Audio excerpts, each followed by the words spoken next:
check is 12:35. So, lumuha na naman si Mayang, no? May nagmamahal aakay sa'yo, aking ina, ikaw ang nagbigay ng buhay ko, buhay na kay ganda. Mo ay makamtan mo na. May nagmamahal aakay sa'yo, aking ina, ikaw ang nagbigay ng buhay ko, buhay na kay ganda.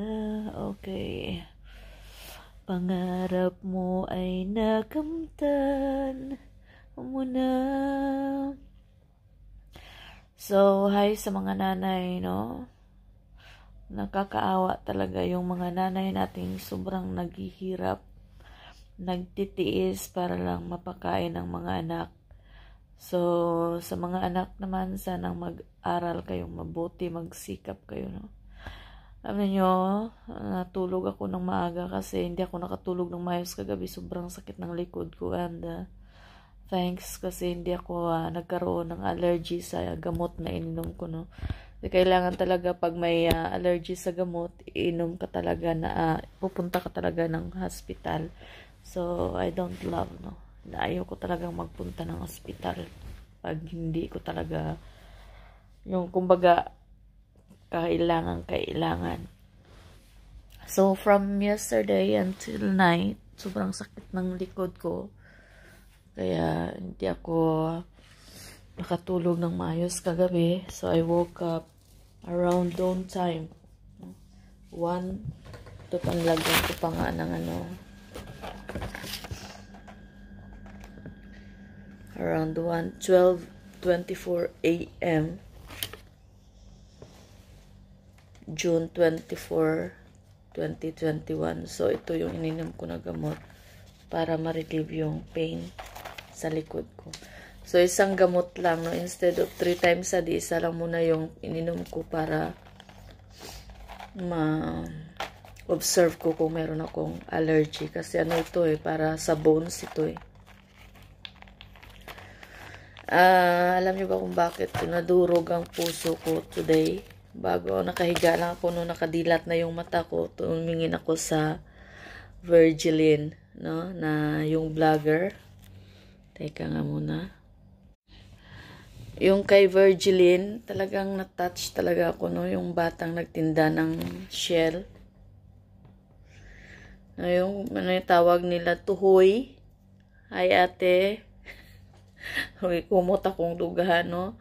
Hindi dili basta-basta na mangita ng tuhoy, no. So, yung clumps, para lang makabili sila ng bigas. So, sometimes, masabi natin sa sarili natin na kahit papano, blessed pa rin tayo, no.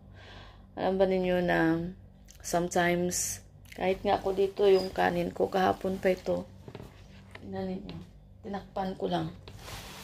Nanunubra yung pagkain kasi kahapon may nagbigay sa akin ng KFC, merong Jollibee, at saka ito yung tanghalian ko.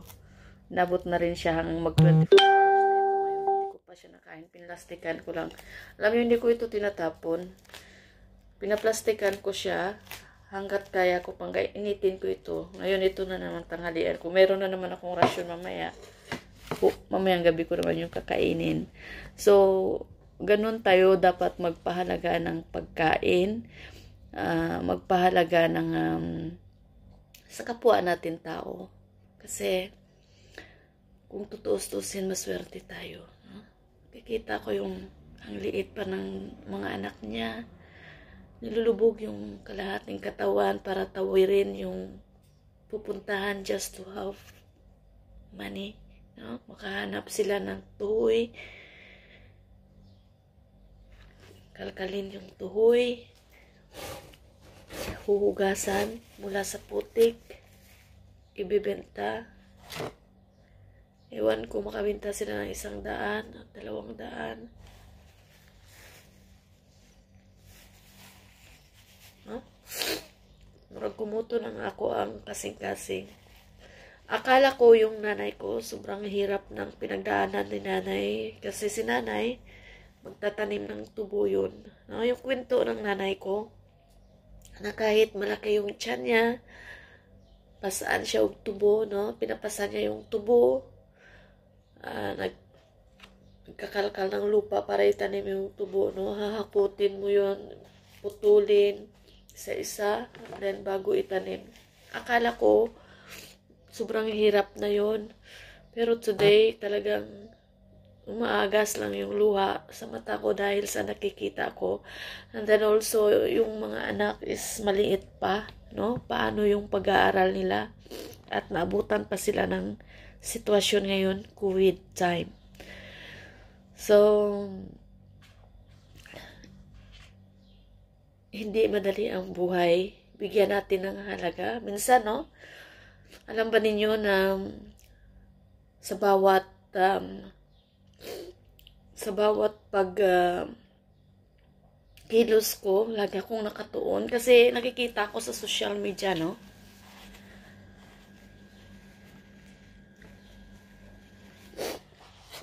Bayad nag-utang nimo, di ba? Bayad nag-utang nimo kay kinayuran nako na, gikapuyan ako na. Wa pa kaya ang tubuan pa, no? Sometimes, you know why I am always gina-insist dyan ako ng bayad nag-utang nimo or maluoy ka, wala ta sa ako, di pa ko kabayad sa utang na ako. In between of that situation, nakikita ko yun kasi ako nangungutang at ako'y nagpapautang din, no? For the purpose na nangutang ako ay para maibigay natin ang tulong sa iba. Maka-extend tayo ng hand. Kasi iisipin mo, ako nandito sa malayo, nasa abroad, milya-milya ang layo. May mga kabataan kumakatok sa akin sa pag-aaral. Which is, nandyan ang nanay, nandyan ang tatay. Pero bakit tinatawag nila yung pangalan ko? Ma, nay, mi. Even just sa konting bagay, ako yung kinakatok nila.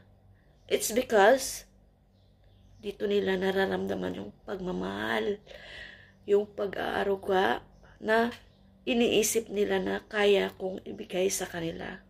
Which is myself, lulubog. No? Nalulubog na ako kasi ang gusto ko sana, no? To educate our children. Tulungan natin yung mga nanay na hikaos. Kaya today, parang nabuhay muli yung panahon na gusto ko talagang makatulong. No? But one day, I am praying for that, na magawa ko ulit ang ginagawa kong pagtulong. So, paki-like, subscribe, and share. Virgin Cares. No? Nakita ko lang yung vlog niya. Sumusubaybay lang ako dyan. Ang daming mga vlog. Pati sa kay Sir Matubang. No? Ano ba yung pangalan niya? So, nagsusubaybay din ako sa kanya. Yung sa kanya naman, yung mga matatanda na pinapagawaan ng bahay. Salamat sa Diyos. We have to pray for them. Kahit hindi tayo nakakatulong ng pinansyal, no, sa mga taong may kagandahang loob to give, to share, to value the life. Hindi man tayo makakabigay ng pinansyal. Yung prayer natin na sana bigyan pa sila ng strength, bigyan pa sila ng lakas ng loob na para mapurso nila yung will nila, yung dreams nila sa buhay. No? And to the extent, tayo rin, no? Tayo rin kahit sa simpleng bagay. Kahit sa simpleng bagay, hindi lang naman lahat ng pamamaraan na sa pera yung pagtulong, hindi lahat sa pera, no? Pwede sa puwersa natin, yung pagbibigay natin ng kaalaman, yung pagbibigay natin ng good words. isa yun sa pagkakawang gawa. So, sorry, no? Na ano talaga ako, na-touch talaga ako kasi nakita ko yung grabe yung dinaanan nila, no? Maputik, tapos yung kalkalin mo pa yung tuhoy, hugasan mo, balunasan pa yan, no? Kung sa Ilonggo pa, balunasan mo pa bago mo ibinta. And then, ang earnings mo, magkano lang yung isang tuhoy? Parang 20 pesos lang siguro yan, 30. Siguro maximum na yung isang kabo, no? Na tuhoy. So, paano mo ipagkasyahin sa isang araw yan? 3 beses kayong kakain. Bili ka ng bigas. Magkano ang kilo ng isang bigas ngayon? Bili ka ng ulam, no? Siguro, mas kiginamos na ulamin, okay lang yun.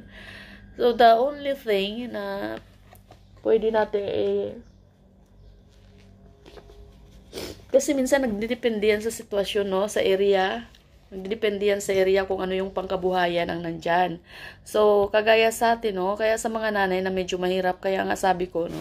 Sa mga nanay dyan nga na malapit sa bahay ko, punta kayo sa White House kasi hindi ako makatulong sa inyo ng yung talagang manggagaling noon, okay lang, no? Ngayon medyo hirap ako nang dahil nga dyan sa pagpapatapos ng bahay, pero someday we are still aiming, no, ng mga anak ko na pag na ano talaga yan sila, yung kumbaga na settle down, may trabaho, may maayos na trabaho, pagtulong talaga.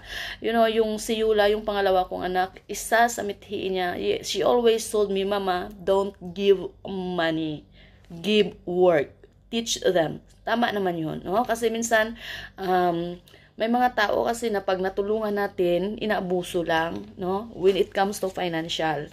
Pag binigyan natin hugot tayo, ako kasi, hindi ako hindi ako masaya kasi ako pag nagbibigay financial o anong kahit, even in service.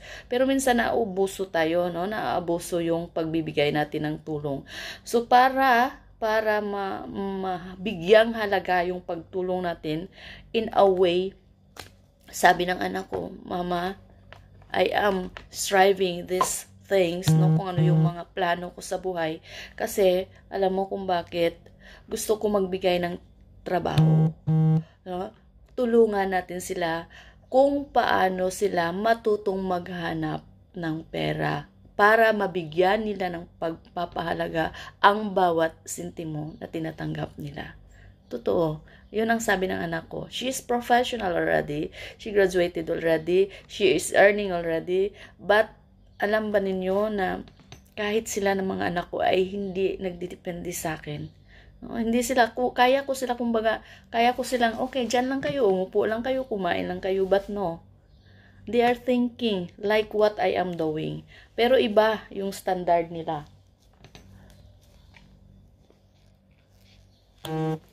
Kaya binago ng pangalawa kong anak yung gusto ko sa buhay kasi ako okay, 'di ba? Makikita niyo kasiyahan dito, kasiyahan doon. Easy for me. Yan lang ang gusto ko. So, she said, hindi pwede sa akin yan, Mama. Kung gusto mo akong tumulong sa kapwa ko, magbi-build up ako ng negosyo, trabaho ang ibibigay ko. Matuto sila sa buhay.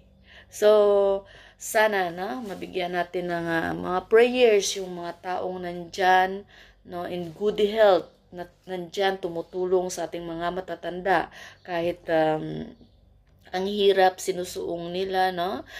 Ang hirap, may mga matatanda kasi na hindi na nabigyan ng pansin, hindi na nabibigyan kahit in one barangay. I know, kahit sa barangay ko dyan, marami pa rin matatanda natin senior citizen na talagang hindi yan nabigyan ng atensyon. Kasi minsan lang yung mga taong may puso talaga na house to house, no? Pupuntahan, i-check natin yung kapitbahay natin, ano nang nangyayari sa kanila, yung mga kabataan natin. Dito tayo sa bata at matanda. Kasi dito sa middle age, nandyan pa yung strength sa atin. Nandyan lahat yung, kumbaga, nandyan tayo sa punto na nakikita natin yung view of life. Na? Kasi sa bata, hindi pa yan nila na masyado naiintindihan. Makalaro lang sila, makakain sila, kahit ang hirap ng buhay, okay lang. Kung may ginamos, may sa dira, no? Kape, isuwa sa kanon, okay lang yun sa kanila. Kumbaga, i-motivate natin sila. Turuan natin silang mangarap. Tulungan natin silang maiangat, no? Especially yung edukasyon. Dito naman sa mga matatanda natin, they are tired already. Wala na silang lakas, no? Kahit nga ako 46, mag-46 lang ako ngayong July 1, but I feel na, no, kung anong nararamdaman ng nanay ko. Sige, nag-aguy-uy, no? So it's hard. This is the kind of life na dapat nating pagtuunan ng pansin. Our youth, our children, our adults, or our senior citizen. So, mahalin natin sila, pahalagahan natin, tulungan natin sila. Huwag muna tayong mag-focus lagi sa pera. No? Sometimes, maraming salamat pala sa mga taong nandyan. No?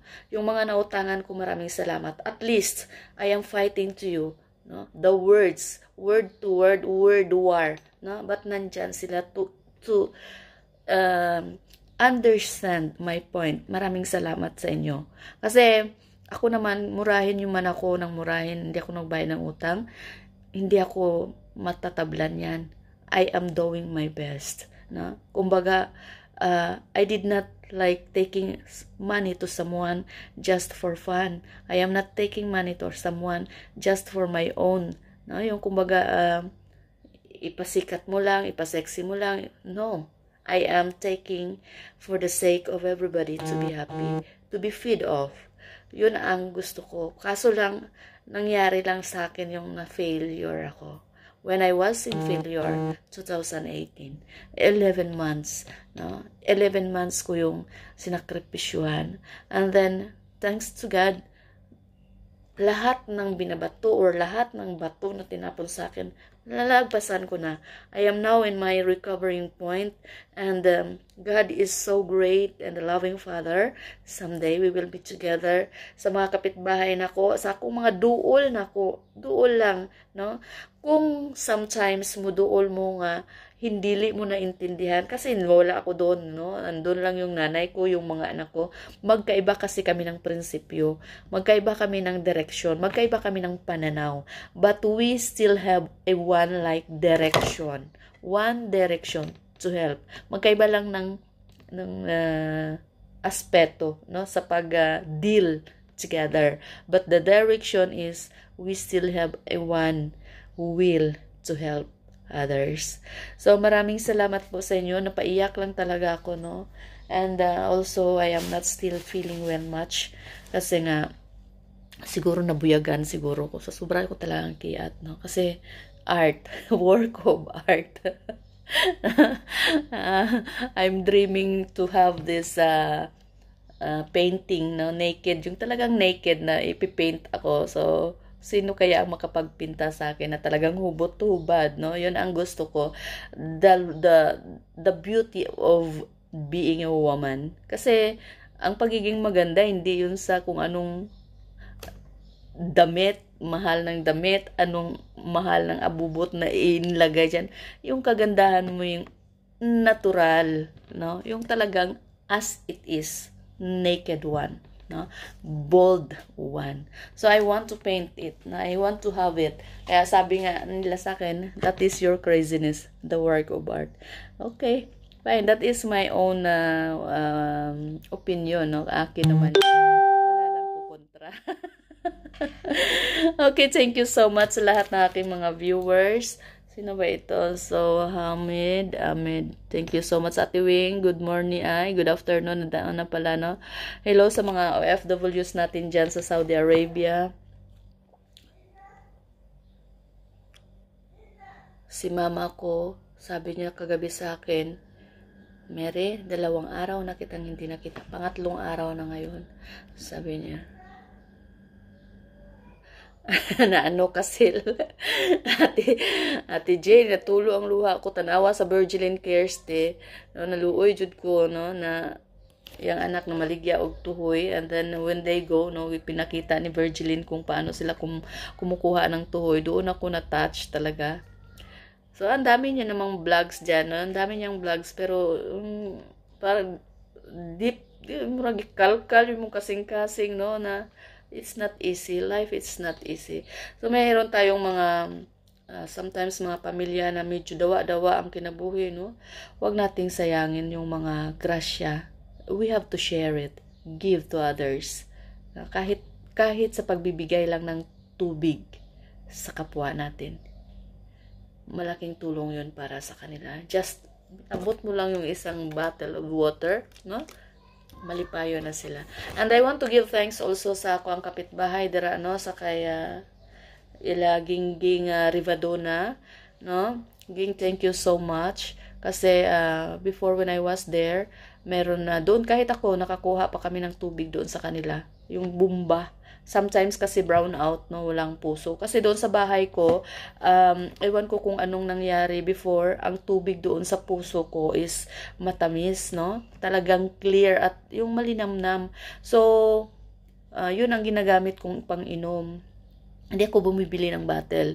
So, when it comes na, ewan ko, nahugno siguro sa ibaba or unsa, so, nag-yellow ang resulta niya. Kaya, dig ulit ako, no? 60 feet lang yun dati, ngayon pina 100 ko, pero still yung mga anak ko hindi umiinom doon, and ewan ko kung bakit. So when I come back there, I will check. Pero doon sa kanila ni Gingging is clear yung tubig. Kaya doon na kumukuha yung mga ibang kapitbahay kasi hindi naman lahat, no, nakaka-afford to buy. At saka ang pambili natin ng tubig, magkano ba yung isang malaking bote? 25 siguro, 25. So, kung 25 pesos yun, pwede na yun pambili na ng ulam or ano yung mga kailangan natin pang dagdag, no, pang pares sa kanin. So, instead of buying water, bigay natin. And also, para sa mga kapitbahay, dahil na dito sa ubos, no, clear water. Talagang parang kristal yung tubig doon na ginagawa nga nila ni ano tawag dito, yung pamilya ni Nanay Clean, no, ginagawa nilang ice. Nandoon may flowing daw doon. So, yan, sinishare ko lang yan sa inyo. Life is difficult, but life is beautiful if we go together, if we help each other. Helping each other, understanding is the most important. Because pag wala tayong understanding, we cannot give love. No? Pag hindi natin kayang unawain ang isang sitwasyon, ang isang bagay, ang isang tao, mahirap para sa atin ibigay ang isang pagmamahal. So, God bless us all. I hope na kapulutan natin ng aral yung Virgilin Cares. Nandyan po sa aking wall na i-share ko po. Maraming salamat sa inyong lahat. God bless us all.